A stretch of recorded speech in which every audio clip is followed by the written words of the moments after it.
Welcome to Rates and Barrels. It's Friday, August 9th. Derek Van Riper, Eno Saris here with you. On this episode, we dig into a question I've been kicking around for a little bit. Does playing in keeper leagues make you a better redraft player? Keeper leagues, relatively speaking, still not that popular. A lot of people that listen to the show might play them, but they're not that mainstream because they tend to be a lot of work. We'll talk about the possible benefits of being in those leagues, or at least one of them. Drawbacks. There's some drawbacks too. But I think more pros than cons would be my initial assessment. We'll see if you can push me into a more neutral spot. We had some mailbag questions, including one about Lars Nootbaar, Jackson Chourio. I didn't make up the mailbag question about Jackson Chourio. I know what you're all thinking. That was a real question that came in from a user in our Discord named Sure, Smerick, my burner. Piper. Yeah, I don't have a burner on our own Discord. I don't operate that way. If you want to join the Discord, you can do that. The link is in the show description. We had a little Project Prospect conversation about Baseball America updating their farm rankings mid-season. So maybe a little bit of an apology is owed to the White Sox and probably some Anaheim Angels slander coming in that segment too. We'll have a weekend waiver preview later on in the episode as well. So let's start up top. I'm curious to know now, what are your drawbacks of playing in keeper and dynasty leagues? Because I came into this thinking it's only positives. I guess one drawback I will submit up top is they are time consuming. So it's time you're spending on other leagues if you add that alongside the redraft leagues. And they're year round. Yeah. No, the negative is, and this is going to come up later. So I'm going to preview that we're going to talk about Lars Nootbaar. That's one of the questions. And what can happen, I think, in keeper leagues is you set a longer horizon for your evaluations of players.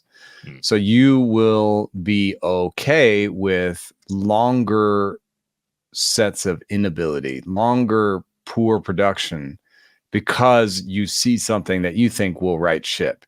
So if you think on the level of 2 or 3 years, but in redraft, you need to think on the level of 6 months, and that's all that matters. Sometimes you don't pull the plug quick enough. Okay. So you'd make an argument to the extent of maybe we keep failing with Brian Hayes in redraft because we play in keeper and dynasty leagues where he doesn't have to break out right now. Still only, he's still not too old. He's still got these components. He's still got the raw power. You're like, it still could come together. You could still have a good year. And then I think that in redrafts you have to be a little bit more cutthroat. I've had some success with a co-owner that is extremely cutthroat, and I'm extremely not. And so we kind of bandy our discussions back and forth about what he's done in the last week or two versus what he could do in his career over the next couple of years, which might be irrelevant to the redraft, but it's not always, because it's really a discussion of, how long can I wait? And that's a really hard decision to make in every league. And I think it's really hard for teams. Just look at, we'll talk about this with Lars Nootbaar, but just look at, what the Cardinals have done with him, or look at Tommy Pham's career, where they slow walked him in the minors. Then he gets an opportunity with someone else and gets, does really well. And then the Rays are like, no, we're going to cut this one quick, So like there's different ways that teams think about windows on players as well. And so that's malleable, and that, if you play Dynasty Keeper, you have a longer window of evaluation, just naturally, I think. Is the other possible evaluation downside that you would be more susceptible if you play in Keeper and Dynasty leagues, you'd be more susceptible to overvalue prospects or age to level production, relatively speaking, even though those are the better players in the pool for non-big leaguers. And even though age level does matter, if you swing too far in that direction because of keeper and dynasty leagues, you get to the point in redraft where an older surprising player comes up. We talked about Doyle, talked about Tyler Fitzgerald on yesterday's show. And I think you may have more skepticism towards the non-prospects that come through. Doyle wasn't a complete non-prospect, but he also wasn't somebody that was popping on top 50s, and I don't think he was even on top 100s before he debuted. So I wonder if that's one of the other potential drawbacks, is sort of narrowing your view of what's good in the short term because of how you think so much about the long term. 100%. Like I have no shares of Brenton Doyle. I have no shares of Tyler Fitzgerald. And in redrafts, I probably should. Even if Tyler Fitzgerald only hits like 230 going forward, he has the job. And there's a chance that he just has his career year now, and continues this run that he's on. But I will say that like it also helps you because I have no shares of Reese Hines. And part of that is because I think in these longer terms where I'm like, these aren't skills I want to bet on. These aren't skills that usually turn out in the long run. Could Reese Hines have put together an Aristides Aquino like run? Yes, 100%. And I could have been wrong, but I just wasn't willing to pay the 10%, FAB that it required, pay the price that it required to play that game, because I just didn't see it happening. And I see Tyler Fitzgerald is somewhat similar, but he's cut his K rate. He's got more defensive value, so they missed the boat. And part of it is because, I'm looking at strikeout rate and,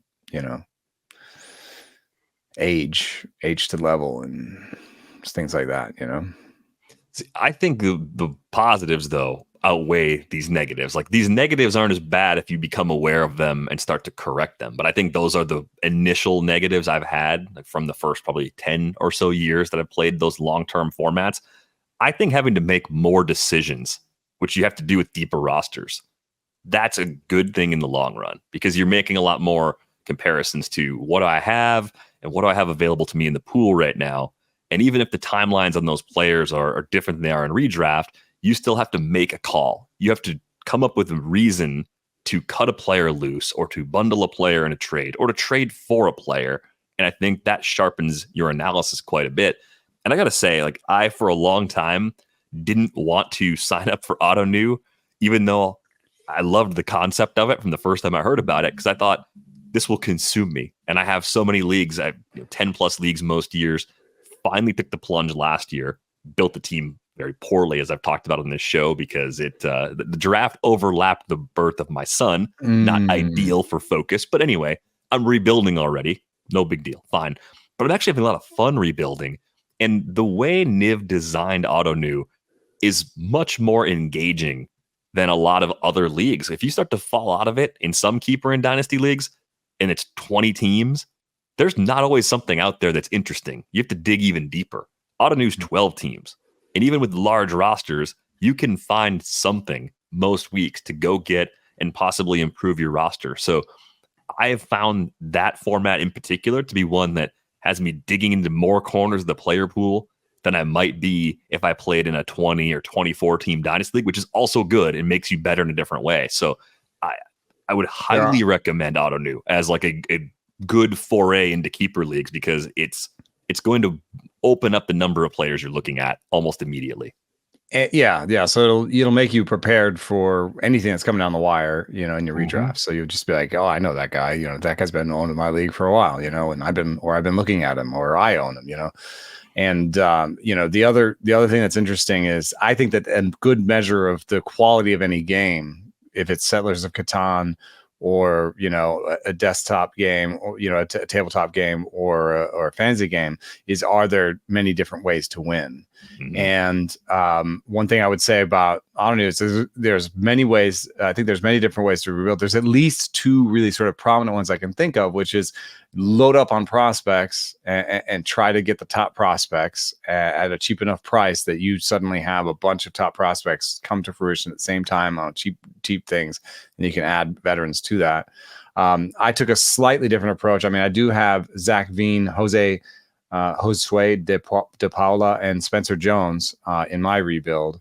But I also traded for a $3 Michael Bush, a $2 Brendan Rodgers, a $1 Joey Ortiz.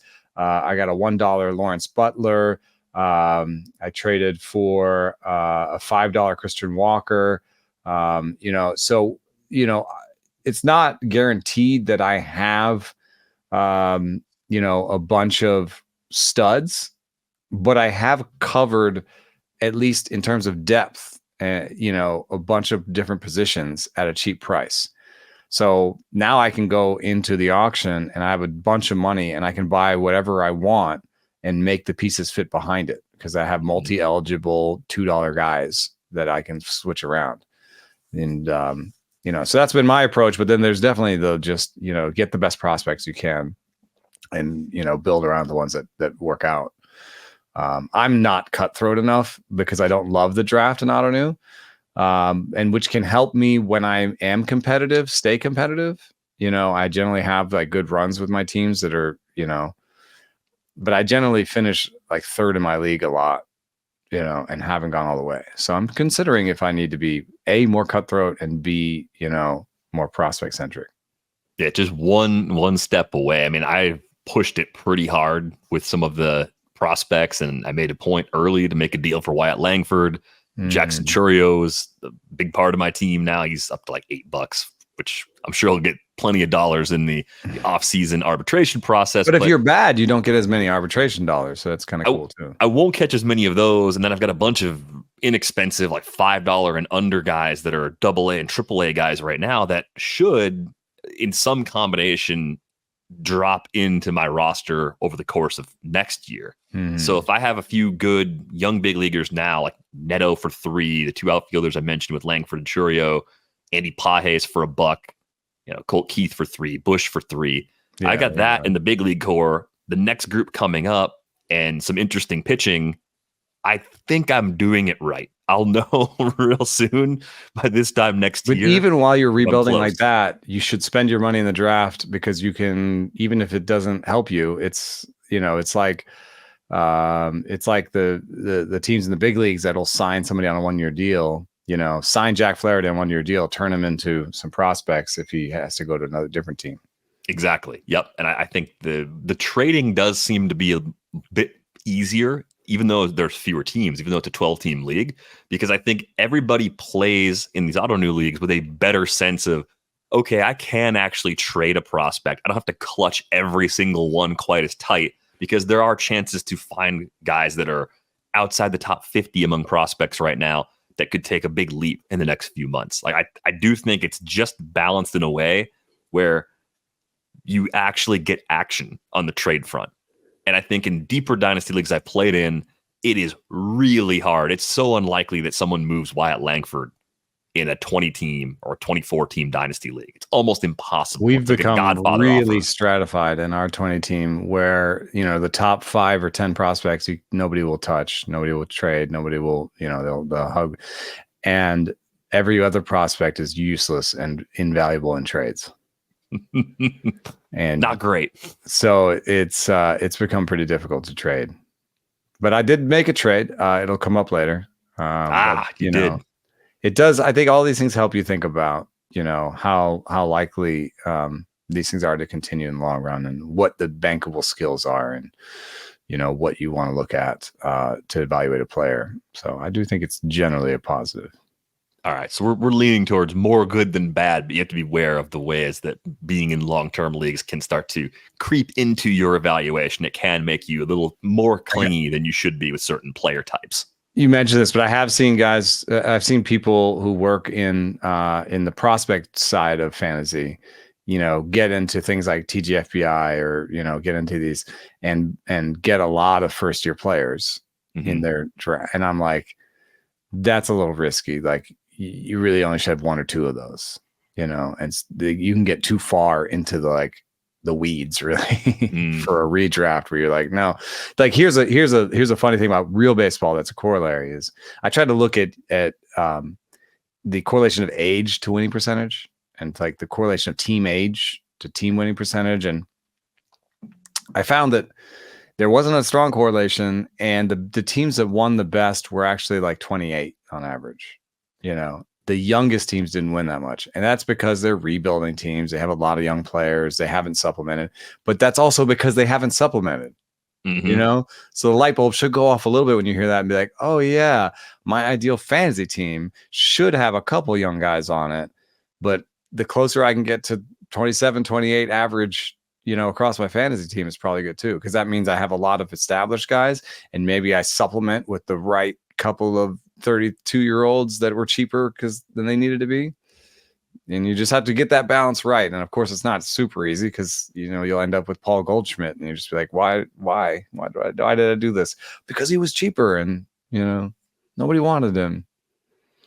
I'm still laughing because this particular league, that Chad Young is nice enough to commish for us too.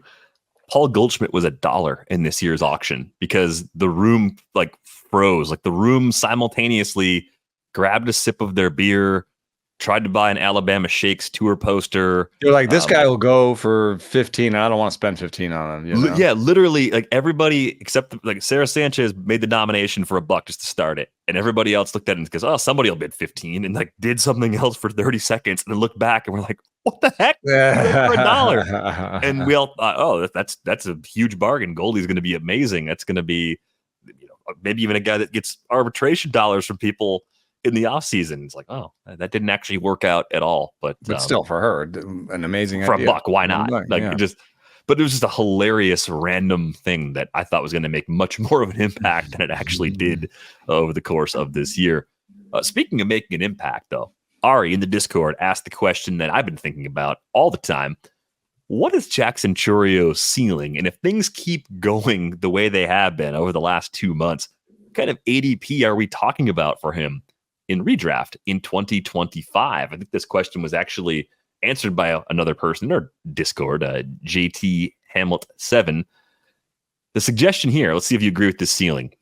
Eventual ceiling is something like 280, 290, around 30 homers and 40 plus steals, 98 percentile sprint speed, stole over 40 bases in the minors last year. So I'd expect him to run more. Power, I'm not totally sure because he gets good scouting grades, but it's an 88.9 average EV and a 109.7 max. I think if he continues like this the rest of the season, he'll probably be drafted end of second, beginning of the third round next year, where guys like Ellie and Gunnar were going this year. So do you think that's a pretty good answer to the question that Ari put out there in Discord?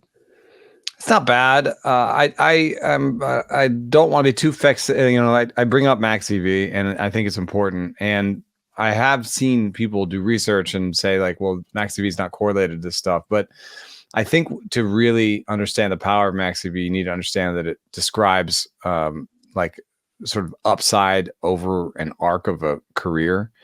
So I think a better study of max EV's power might be given a certain max EV in a rookie season, what was the peak power output for this player over his career, Because if you look in any one season, you may find this guy's not getting to his raw power. His max EV is irrelevant, So I think it's one of those. I think, again, this is sort of like what we're talking about with keeper leagues versus redraft.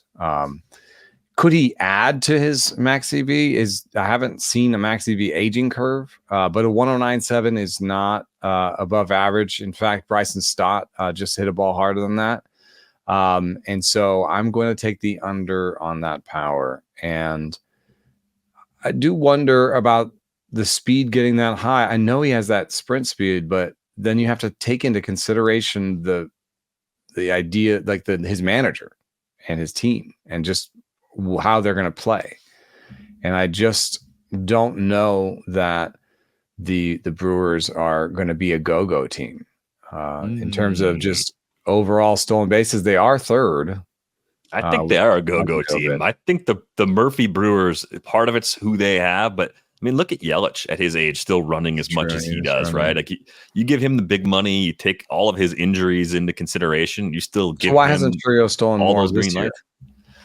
Some of it was the low OBP to begin the season, making the adjustments. And we've seen a lot of young players come up who have speed and not necessarily want to make mistakes, right? So it's a comfort level thing. You don't want to get them down, yeah. As you get more comfortable getting reads against big league pitchers, you start taking off a little bit more. He's got the OBP up at 322 right now, so he's got chances.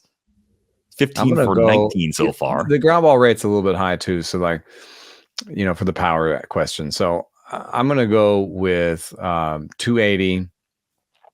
I don't know what the walk rate's going to do. It wasn't really impressive in the minors. So I'm going to go with 280, 330, and then give him a peak of a 200 ISO maybe.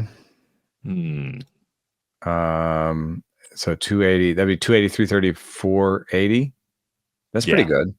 But I don't think that's 30 homers. 200 is more like 20, 25 homers, like 25 homers. So I'm going to give him 25 homers. I'm going to give him 35 steals. So 280, 25, 35, which is not that far from what he's doing right now. Like he's going to end this season with like a 270, 20, 25. See, now you got me digging into the leaderboards because we see so few players playing in the big leagues at this age. The comps get messy real fast, right? I mean, Jackson Chourio is still 20. Yeah, you don't have too many 20-year-olds. So you look at let's just look at 21-year-olds that have played in the big leagues since, I don't know, 2000. Want to go back that far? Sure. It seems reasonable, right? And what do we have for best ISOs? We'll say for how many? We got 300 plate appearances at least because he's up over that number. Oh my God, he has so much Mike Trout. Yeah, you're going to see a lot of Mike Trout if you run searches like this. Soto. You see, okay, so Manny Machado, similar ISO to what Chourio did. Chourio has the 23rd best ISO on this list. Yeah, I opened mine up. Merrill, spicy. I didn't do split seasons. I did combined seasons going back to 2000. I got split seasons. Chourio's 23rd. Merrill is 19th.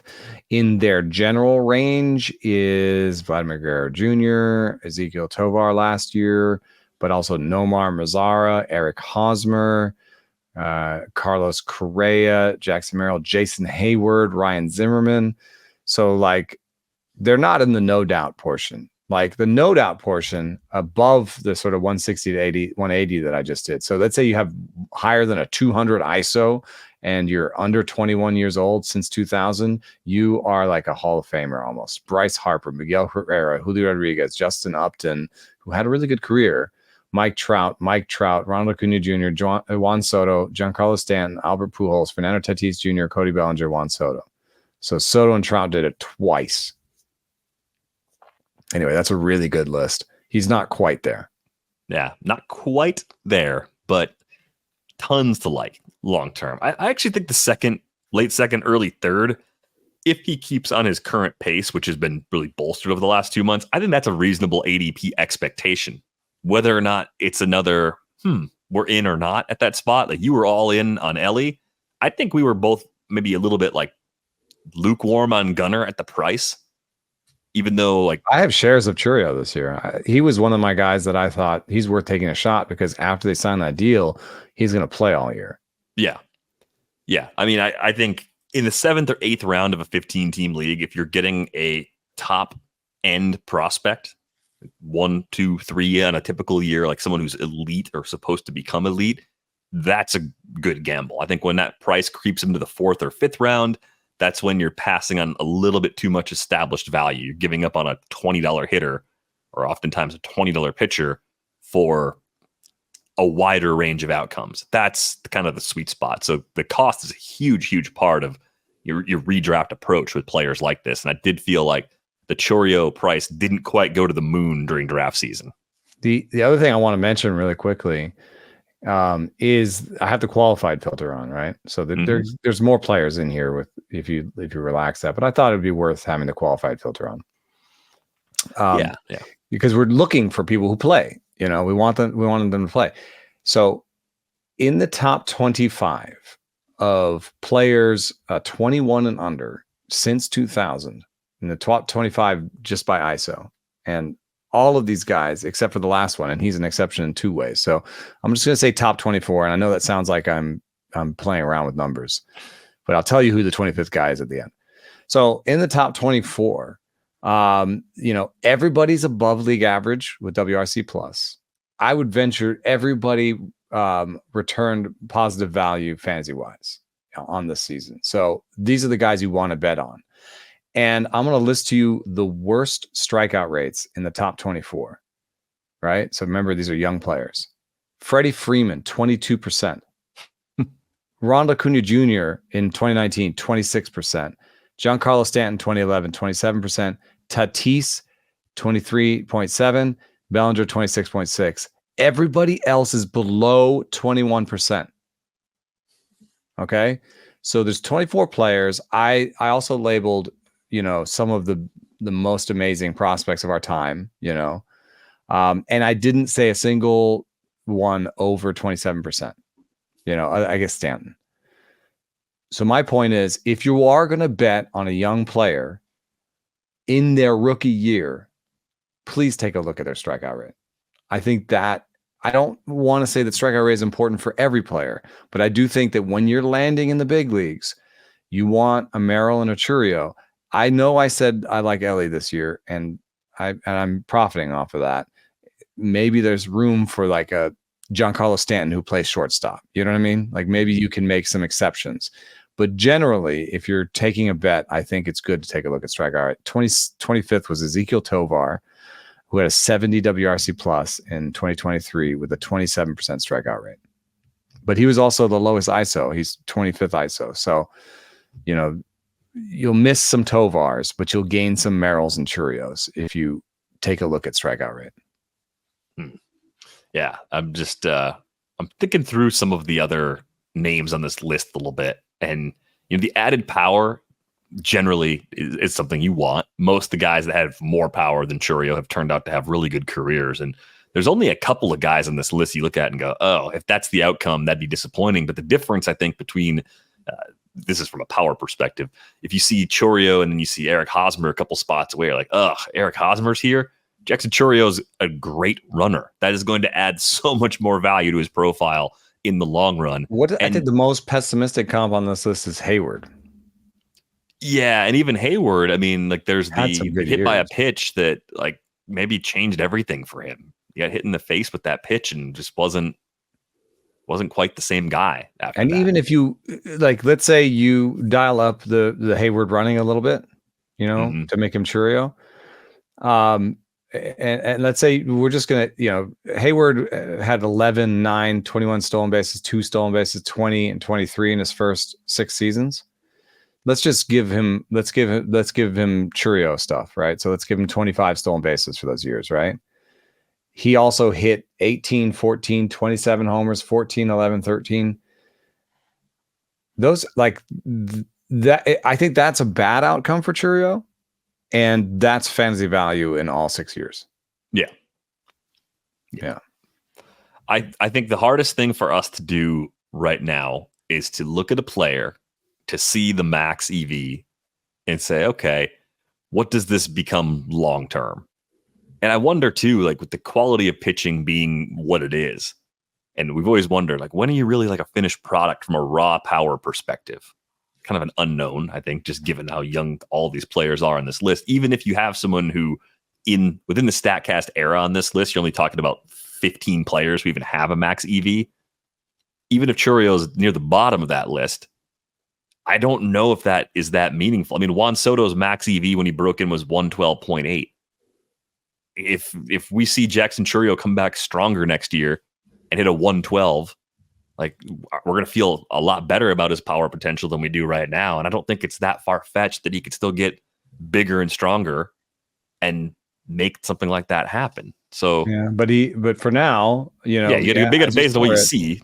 Chourio is the 14th best max EV, just ahead of Aston Russell and behind Ezekiel Tovar. So, and Ozzy Albies is down there.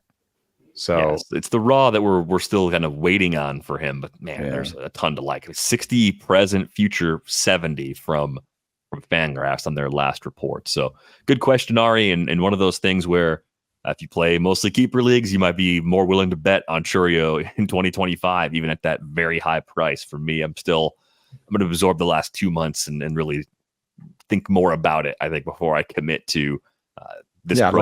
I'd like to hit early. A ball 111 or something, Could happen any day. That's what I want to see. I'll be really happy when that happens. Yeah. Madigan wants to know, are we worried about Lars Nootbaar's role? If you look at the way the Cardinals have used Nootbaar and things got more crowded, of course, with the return of Tommy Pham at the trade deadline, you will see that in 3 of the Cardinals' last 6 games, Lars Nootbaar didn't start. 2 of those were against lefties, but one of those was against a righty. And that's the real concern, right? You become someone who loses time against pitchers from both sides, then you're falling out of favor pretty quickly in a lot of mixed leagues until that trend changes. What? Why do you have the when you control the mail, you control information about it? Oh, it's mailbag. Okay. Mailbag. That's a Simpsons quote, right? That's Seinfeld's Newman. Oh, that's right. Okay. I was thinking about the bees. Yeah, In, the in Simpsons, what does he say? Like when you control the bees, you control the honey.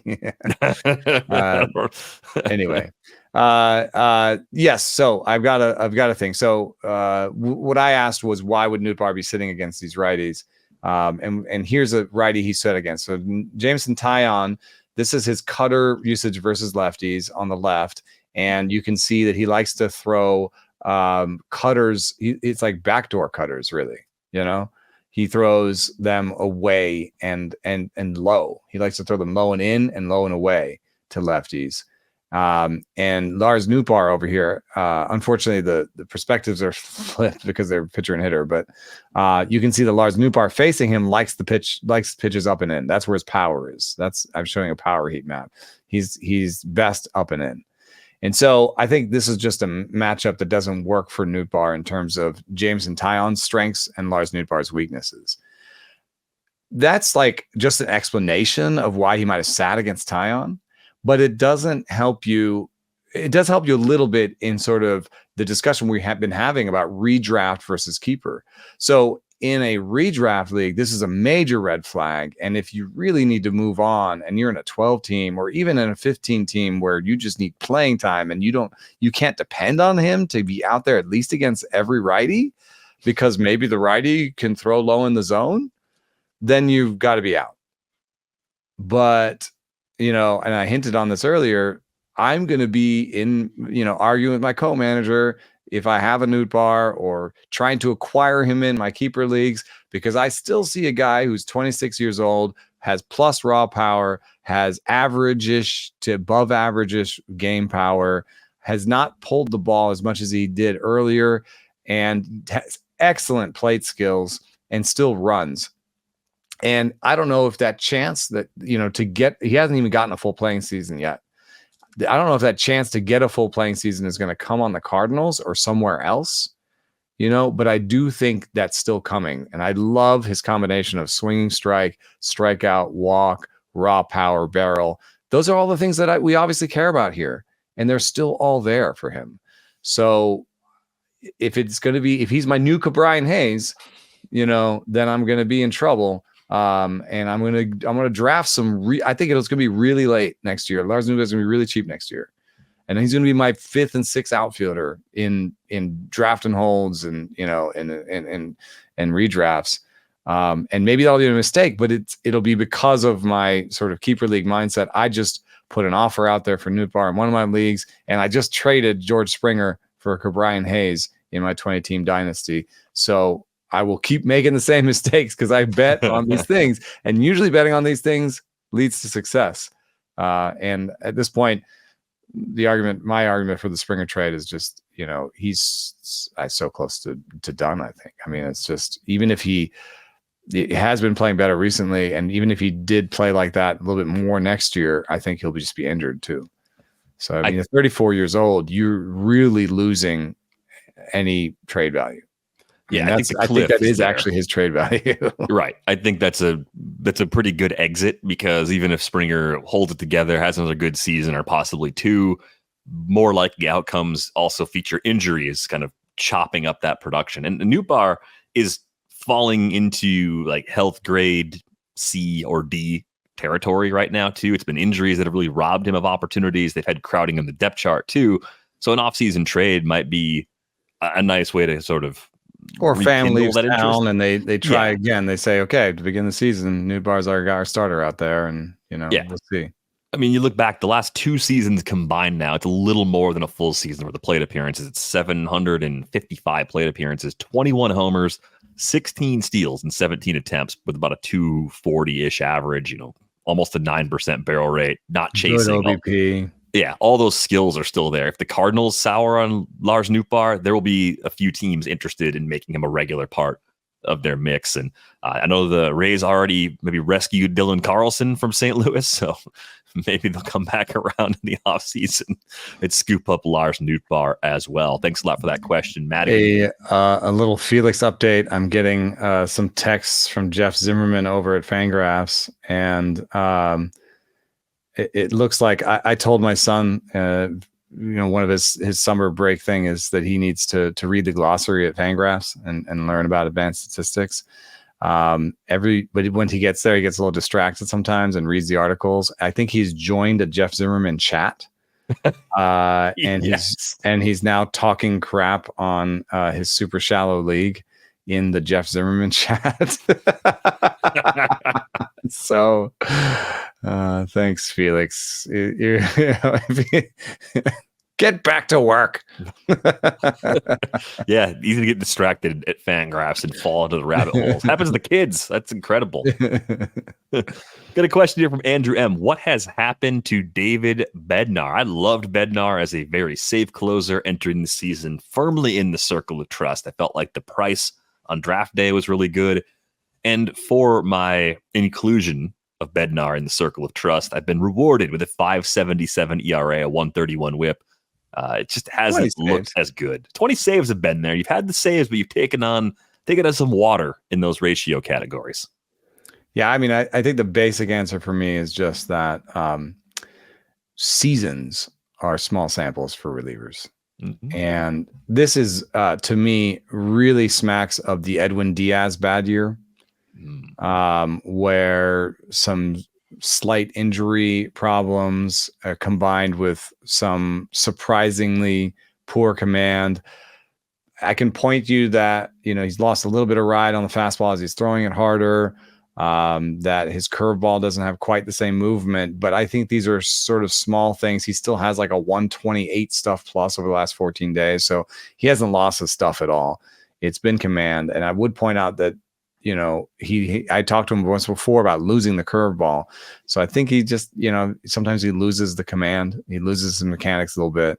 And if you are a reliever and you have two games where you give up, 6 earned runs, it's really hard to clean up your season ERA from that. That's one thing Smoltz said they hated about relieving versus starting was, one bad outing, you're trying to clean up your ERA all season as a reliever. You can, as a starter, you can put more good outings out there and more good sample in, and clean it up quicker. So I think Bednar is going to be a great bet next year. I think he may lose his job this year. It's, again, this is that tension between long-term and short-term. They have an option in Aroldis Chapman, who just maybe threw one of the best pitches in the history of baseball. I don't know if you saw this. He threw a 104.7 front door sinker to Manny Machado that came back into the zone for a called strike. I mean, it literally, Manny Machado is like, he's about to like amputate me. He's already worried about lower half injuries, and now you got this coming at him from a 36-year-old. And 36-year-old throwing a 104.7, front door sinker. He hasn't been throwing the sinker that much. Over his career, he's been adding it recently. Stuff Plus loves the heck out of that sinker. Manny Machado looked up at him like, what? Like, what am I like? I think he said, damn. Like, you could see his mouth. It said he said, damn. So anyway, that was what was I saying? Oh, yes. They can give the job to Chapman for a couple of weeks or for, 6 weeks. They could do that. I do think Bednar is a closer again next year. So makes him a little bit of an acquire in keeper leagues. I still think in redrafts, I would hold until he's actually lost the job. Right. Yeah. It's just, it's weird to see the stuff actually tick up and the results go as far in the wrong direction. 77 location plus over the last 2 weeks. That's all it takes to have a couple of bad outings, a couple homers, and it all just unravels really quickly. Thanks a lot for that question, Andrew. Let's get to a brief project prospect. This caught my eye because I saw that Baseball America dropped some updated farm rankings, midseason rankings of every organization in baseball. And I thought to myself, we were pretty harsh on the White Sox long-term outlook. Their short-term outlook is bleak, understandably so. They've hit rock bottom this season. But the White Sox on that list, where do you think they landed? Did you see it on the outline already? Did you see the article? I did, and I Okay. was surprised, and I don't know if I even fully agree. It's okay. Even if you disagree, they have him inside their top 10 at number 8. Highly recommend Baseball America. Great content over there. You should get a subscription. Yeah, if I disagree, it's not because I think they're not good at what they do. Yeah, it's not that at all. It's like you'd be picking nits in a couple of players on the list. I think the one guy in particular that you and I like less than others would be Drew Thorpe. Mm-hmm. Some of the concerns you've previously outlined about Drew Thorpe might make him a fringy top 100 guy or a non-top 100 guy for you. But even if my comp is Chris Paddock.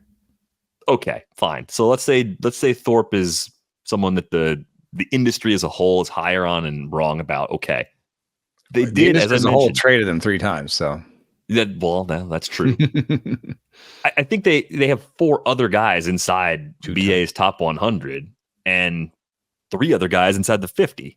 So that's a pretty nice foundation to have. I've talked on the show about Noah Schultz being one of my favorite pitching prospects in the minors.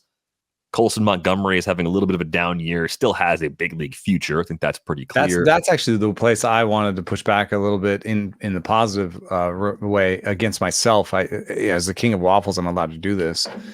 I don't know if I was positive enough. I think that yes, he right now, Colson Montgomery has an 86 WRC plus as a 22-year-old at AAA. That's youngish for the level. I think it's young for the level. Yeah, it's still young for the level. It's like a year young. It's not super young, but it's a little young for the level. So there you have a positive upward adjustment on the WRC plus. 2, it's ABS, and what we're seeing is a big spike in swinging strike rate and a downward movement in his walk rate with the machines in a way that he may never play against in the future in the big leagues. That's 2. 3, 113.8 max EV. Is pretty standout. It's not a 120 O'Neal Cruz area, but that is a good number for a young player. 4, stole 7 bases this year in AAA, so that's the most he's stolen. Not necessarily saying that's going to port over to more than 3 to 5 bags in the big leagues, but speaks well of his health, which had been an issue. Speaks well of his athleticism, his ability to stay at short. I do think stolen bases say a little bit about that. And a decent hard hit rate. So there's a lot to like here, even if the strikeout rate is outsized. And on top of that, 29% strikeout rate and a 10.7% swinging strike rate do not match. So I would say the ABS has something to do with this, and that I am still fairly bullish on Colson Montgomery. I think they're obviously their best prospect.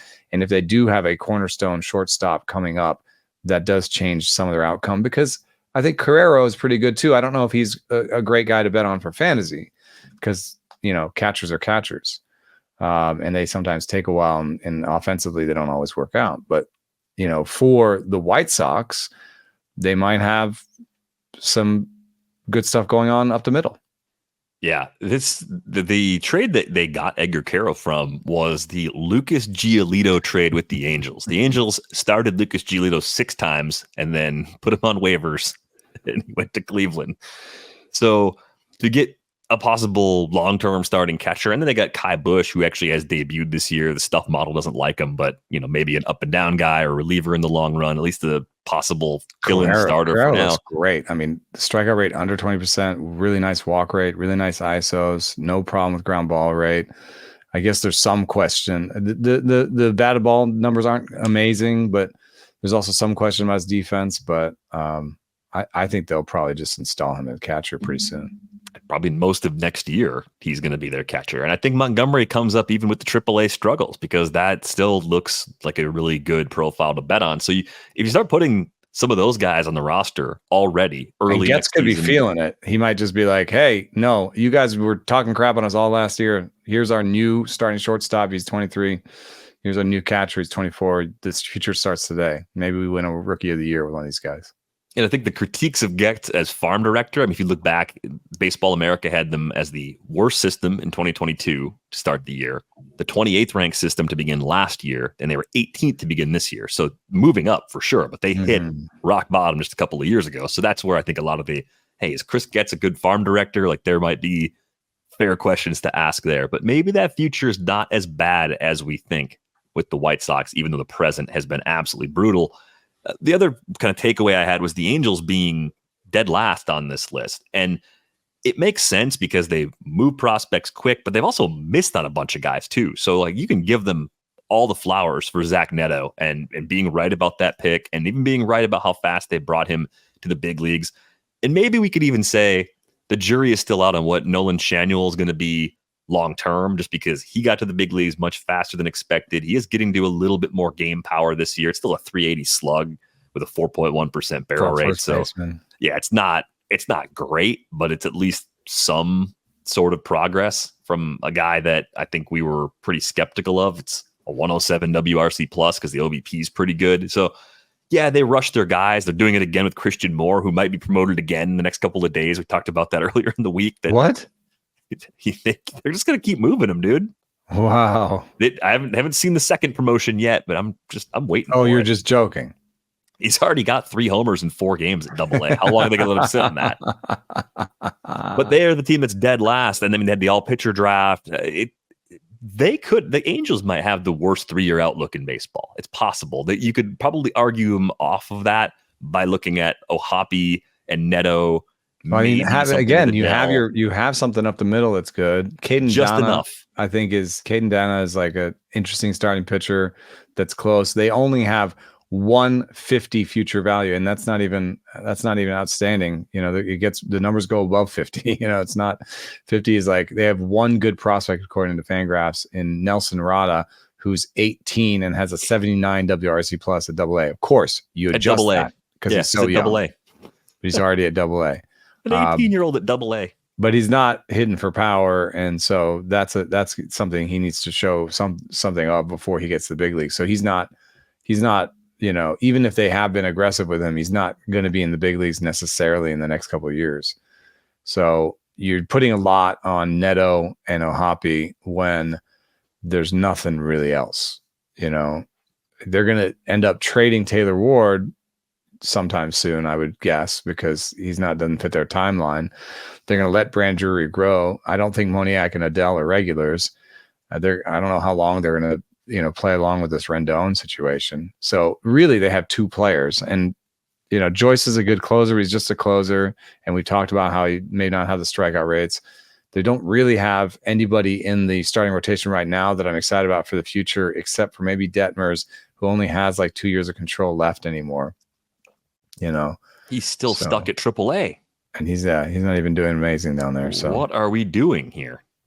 The general lack of pitching, other than Caden Dana, like they are in rough shape on that side in particular. I don't know how they're going to patch that part back together. I think that's where it could just be a constant problem where they're just chasing. And they made an investment there, and they got Dylan Axelrod, and they were upping their some of their intellectual robustness, in the minor leagues, and then just fired all those guys because, somebody said they didn't like that they had their iPads out. It really seemed like even if you hired one really good person or a couple of good people that have some ideas, and then you put someone above them that doesn't agree with their philosophy, you're just chopping your own legs off right there. Just getting beaten down. Yeah. And I've actually heard this now from a few places. There's this thing called the special advisor or whatever. Like it's usually to the GM. It's usually a former player. And those players sometimes even have sight lines to the owners because those players are often players that made a lot of money for the owners. Franchise players, yep. Those are the players that were there when they went to the World Series or won World Series. So like they and I'm not saying at all that they have nothing to add. I just think that sometimes being a good player does not know that you necessarily know how to team build, especially in today's era.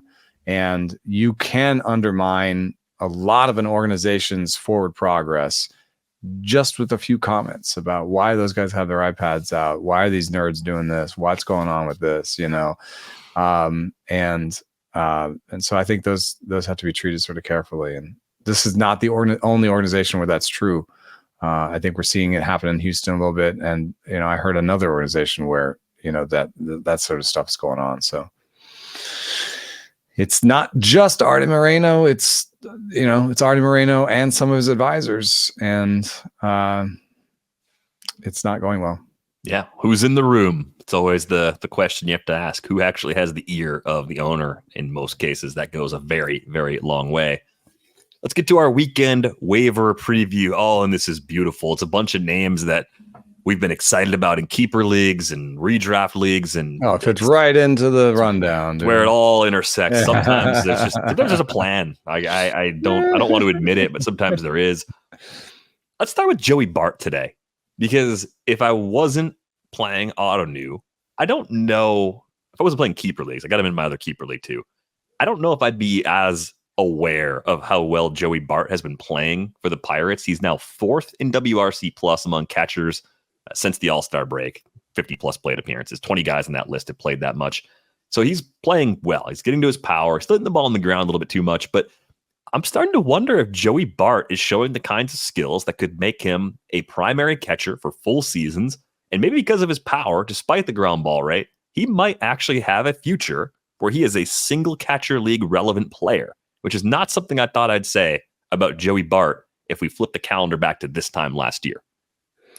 One of the main sort of things that sticks out in Pittsburgh versus San Francisco, and it is a large difference for Joey Bart, is swing rate, just straight swing rate. You can hone in on the chase rate, but also his zone swing is down.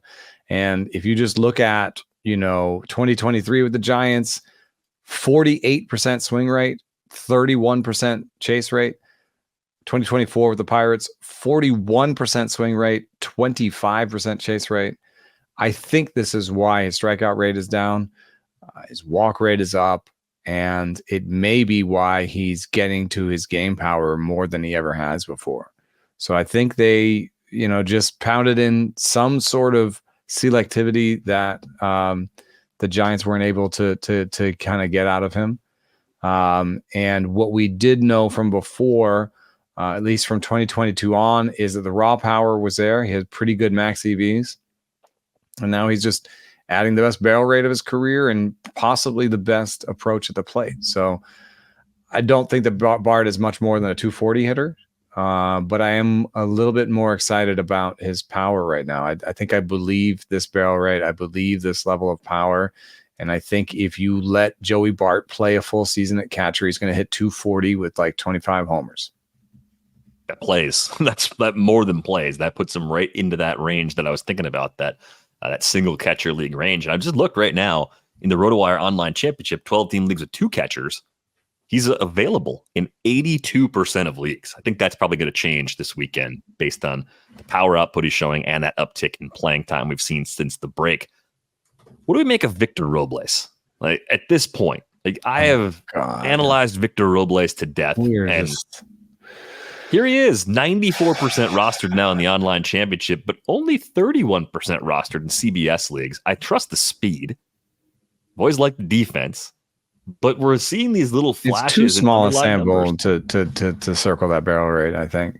I think it is, but it's enough to where you think, maybe he keeps getting chances and maybe he's just finally healthy again after a couple of years, especially last season. But 21 and 23 in particular, injuries were a huge part of the story. Yeah, the thing that's really oscillated, I think, for him up and down is sort of ground ball, fly ball. Like he's, he had this 1 year in 2019 where he hit for power. And I think, the years after that, he kept trying to sort of replicate that. But I don't know.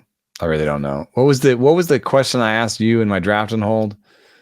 It was Victor Robles versus JJ Bleday. And I was on Robles. I was like, I guess I'll just put in Robles. There was a little bit of a nudge. 53% pull rate is the newest thing, I think. Right. Probably going a little too far in that direction to be like sustainable, but maybe showing a wrinkle that's making him more dangerous. And the thing that caught my eye when I started to look at him finally, I decided, okay, I will open my heart. I will let love in again. And if it crushes me and shreds my soul into 1,000 pieces, I will try to put the pieces back together again someday. I saw an uptick in hard hit rate last year, up to 30.1%. Nothing great. Best of his career already. The best of his career. And he's nudged it up again to 33%. It doesn't mean you're getting 20 plus homers from Robles, but it might mean you're getting passable power. And you put passable power on a profile with great speed and a great glove. And now you've got a guy that actually touches all 5 categories because he's not striking out. That's kind of the problem that I'm running into, is like, this is sort of working. I know it's a profile that's easier to get in a speed-filled league, but he's doing enough of everything to where this actually plays, even down to like a 12-team league where you're starting 5 outfielders. That's why his roster rate, I think, went so high in the online championship. He seems like he's under-rostered. Victor Robles might be under-rostered on CBS as a whole, because of below 50% fatigue.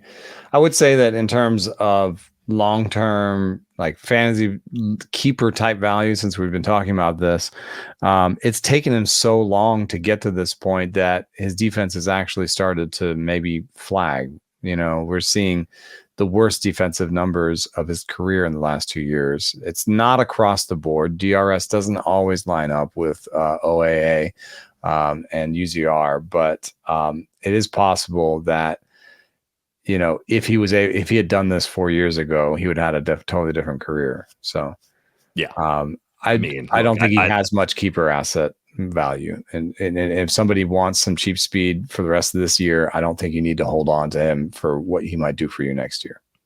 I would say that my overall finances and net worth would be completely different if Robles was doing this 4 years ago. a lot would have changed for me. I'd be going to the gym 4 days a week, like all sorts of things in my life. I'd have a six-pack. I'm just generally skeptical. Yeah.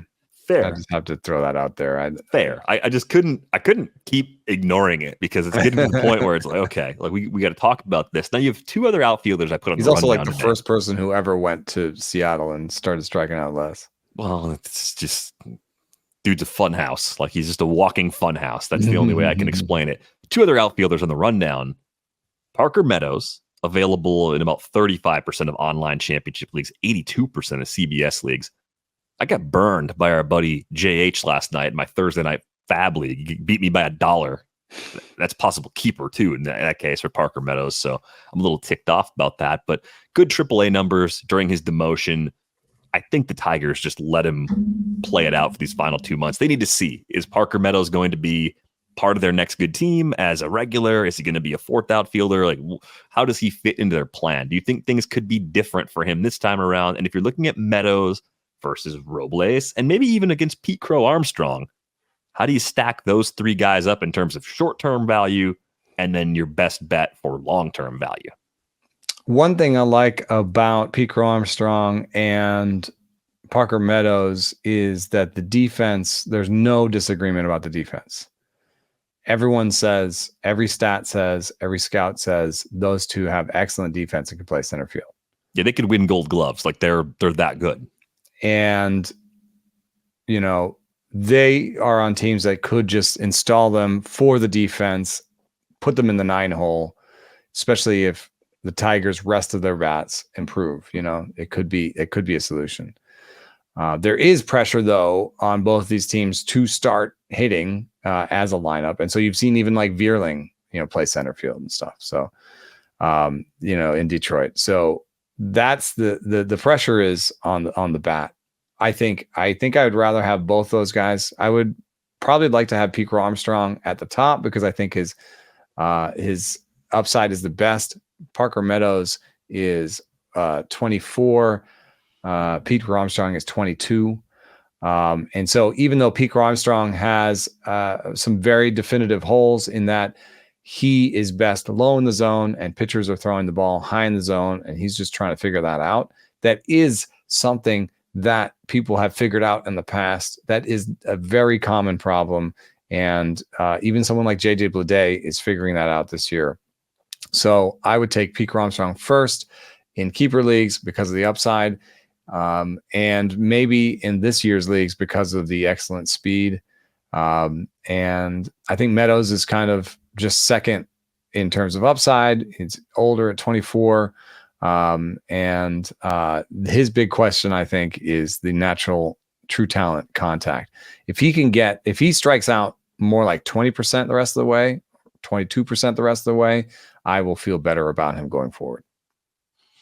Yeah, that's a good summary. I agree with you. I think overall, in terms of the long-term lean towards PCA, I think there's just a little more there to work with. With Parker Meadows, it's close. Like it's close enough where he's a good contingency option. If I miss on Pete Crow Armstrong, I'm okay with Meadows as a fallback option. They're both probably going to lag a little in average, but we're seeing Meadows in the brief times he's been up, pretty good barrel rates. Doesn't chase a lot.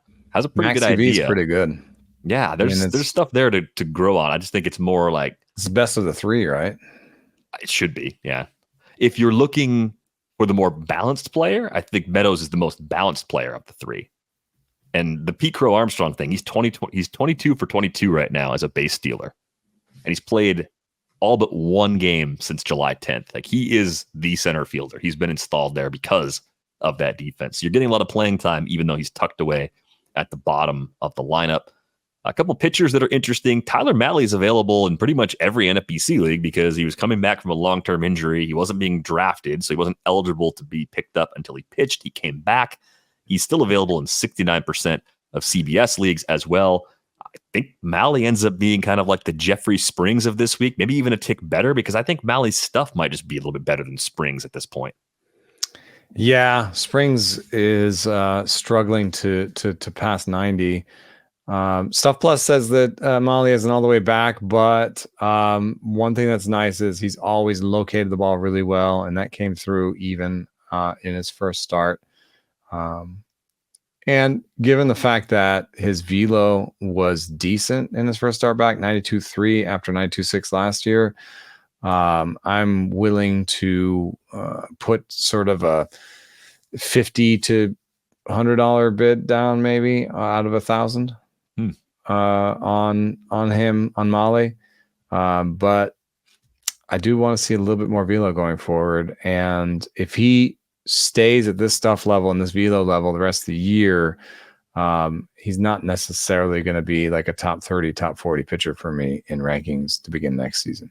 Yeah, it's a good time for him to try and iron some things out here, though, in the final 2 months. Has the two-step at Boston, home against the Twins. So that might be enough. If you're chasing volume, you got to take that chance. You have to get him now. Even if you stash him, you're going to have to make the move now because I just got burned on a Springs two-step. Yeah, well, hey, maybe you can undo it. Burned on it. Double down. See if you can just undo it with one fell swoop with Tyler Mahle. Let's keep chasing your own tail. How about Spencer Arrighetti? He's come up a couple times on the show. I think he's actually finding something. I'm going to bet on that strikeout rate. Strikeout rate's great. The season Sierra is still in the low fours. He's had 24 innings over his last 4 starts, gone 6 every time out with 7 or more strikeouts in 3 of those starts, including 12 Ks against the Rays last time out on Sunday. At a minimum, you're getting strikeouts. But I think you might be getting more because the ratios have started to turn into very good ratios over the last month or so. Yeah, and he's a stuff riser with average location, average command of the fastball and cutter. That's a good foundation. At this point, though, you're 98 innings in, 26% K rate, 11% walk rate. That's where you should be looking the heaviest in this range of sample. 15% K minus BB is only a little bit above average. I believe it's 14 is average, but it's above average, and with the right matchups, he can be useful. Last name for you for the starting pitchers, DJ Herz, still out there in a few leagues. He's kept the walk rate down, and that's been the big question because as a prospect, we saw not just double digits, but 13, 14% at most of his stops. We even saw a 20% at AA when he first got to that level in 2022. Another little notch, I think, for the Nats pitching development, 7.8%, the best that DJ Herz has ever had at any level while debuting this year. Coming off of a bad start against the Giants last time out, but what kind of short and long-term appeal do you see with DJ Herz? I'm the most nervous about this one. He's a changed-up first guy. Yeah, 7.8% walk rate. I know it's ABS, but he had a 19% walk rate this year in AAA. That seems like a huge turnaround. He's never even had an above-average walk rate in his career in the minor leagues. So I believe that the command will walk out in the next couple of starts. I've been trying to sneak him onto some keeper league rosters as a throw-in. We'll see if I'm lucky and if I end up being right. So you're a little less optimistic than I am at this point. You mentioned Kelvin Fauché earlier in the week. There's a chance he keeps the closer job into 2025. So I actually picked him up in the aforementioned keeper league in which I was foiled by our friend JH. $3. We'll see if I end up holding on to him through the offseason. Who do they have next year in terms of payroll? I'm looking at this real quick. I just don't think they'd spend on a closer. Bender's not still there. Yeah. But Bender's, I think Fauché's fastball is a little bit better than Bender's. Mm-hmm. They both have really good bendy pitches. Right. But I think with Peter Bendix running that team, especially trying to imagine them being more like the Rays, like that's the last place they're going to spend a lot of money. Like they don't have a lot they spend in the first place, so they're going to upgrade other areas of the roster and try to cheat their way through the ninth inning. One player with a guaranteed salary next year. One. That is what they call a clean slate. And then they have Jesus Luzardo, Jesus Sanchez, Anthony Bender, Christian Pache, Braxton Garrett, Edward Cabrera, and Nick Fortes in arbitration. That's it. At least one of those guys probably will get non-tendered. They are spending this year on buyouts. They are spending what looks like almost $30 million in buyouts. Oh yeah, the players are not on their team. Probably paying Tim Anderson a little bit. Spending $3 million next year on Giancarlo Stanton. Jeez. And $12 million on Avi Garcia. Yeah, but it's almost a clean slate. Yeah, it's getting really close. It's pretty close. So I am intrigued long term by Kelvin Fauché, and he's still out there in some redraft leagues too. I just think the redraft problem is that they're so bad right now. Might not be many opportunities to cash in on the saves side. If you want to get a subscription to The Athletic, $2 a month will get you in the door at theathletic.com/rates and barrels. You can find us on Twitter. You can find Eno at Eno Saris. Find me at Derek Van Riper. Find the pod at Rates and Barrels. And you can find things like Eno's chat on the site as well, which is about to begin as we wrap up this recording. Thanks to our producer, Brian Smith, putting this episode together. We are back with you on Monday. Yeah, find my piece on 5 starters that have great schedules down the stretch. That's up right now. Plus how the White Sox might change, different division races down the stretch with their ineptitude. And coming up next week, we've got some really cool insight into what's happening in Boston and Baltimore strategically and on an organizational level. Thanks for listening.